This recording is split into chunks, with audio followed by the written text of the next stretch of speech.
Committee also implored management to continue to direct more efforts at making foreign exchange available to manufacturing, agriculture, and agri sectors of the economy by enforcing its policy directing deposit money banks to allocate at least 60% of forex available to these sectors. The MPC believes that the security agencies should sustain their checks on the activities of illegal foreign exchange operators in order to bring sanity to that segment of the market. Committee reiterated that the extant foreign exchange regulation outlaws the trafficking of currency on the streets, as some unlicensed operators currently do. Thus, to evolve an appropriate Naira exchange rate that stabilizes the foreign exchange market, the BDC operators must strictly observe the terms and conditions of their license.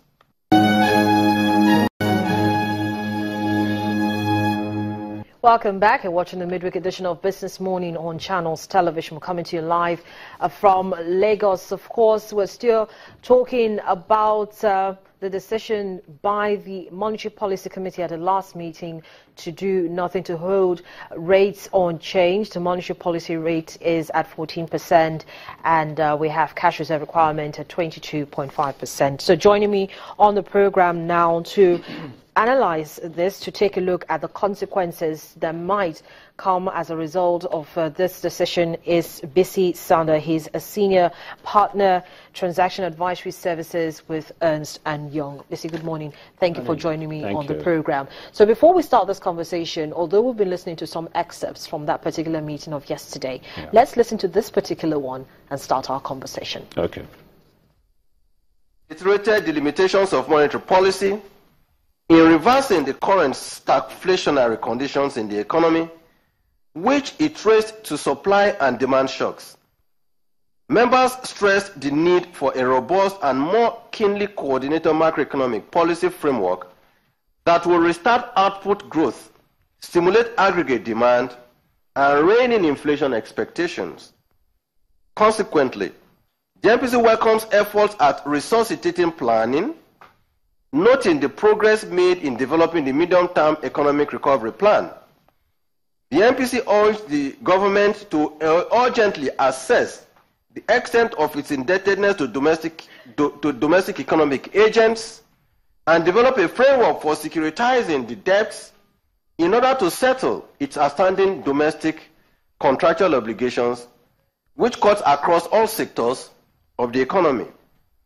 These accumulated debts have slowed business activities of economic agents, most of whom are indebted to the banking system, thus compromising the integrity of the financial system.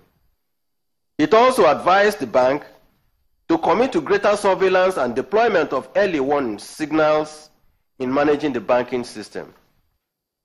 Overall, members call for an enrichment of fiscal and other sector initiatives and interventions towards resolving the growth challenges in the economy in order to promptly revive confidence in the economy. Available data and forecasts of key economic variables indicate that the outlook for growth and inflation in the medium term continues to be challenging. Growth is expected to remain less robust given the absence of sufficient fiscal space, while the current tight stance of monetary policy and improved agricultural harvest are expected to contain further price increases and moderate price expectations, as the trend has already revealed. CBN Governor Godwin Emefiele reading out the decisions and considerations reached by the Monetary Policy Committee at the end of its meeting on Tuesday in the nation's capital. So, Bisi, we're going to take our conversation from there. Now, a lot has been said already about the probable consequence of the committee's decision not to have any change in its stance, particularly since we've seen that the economy has contracted again. The GDP, according to the National Bureau of Statistics, contracted 2.24%. But for you, what do you think would be the immediate consequence on the economy? I don't know what. I don't see any any consequence because they've not changed their position. In the last 11 months, that is since the beginning of the year, they've been stuck to the same policy direction. That is, they see, increasing interest rate as the immediate solution to the problem. Well, the interest rate, since the beginning of the year that they've been using that, I've not seen much of an impact, the desired impact. The immediate consequence of increasing the interest rate was that hot money will come into Nigeria. What do I mean by that? The textbook explanation is that when your interest rate is relatively higher than other countries, they will see that as opportunity to come into your economy and harvest that higher relative interest rate. So they bring in their money. So there should be increase in inflows by portfolio investors, but we haven't seen that. And at any rate, if money even comes in through that route, that's hot money.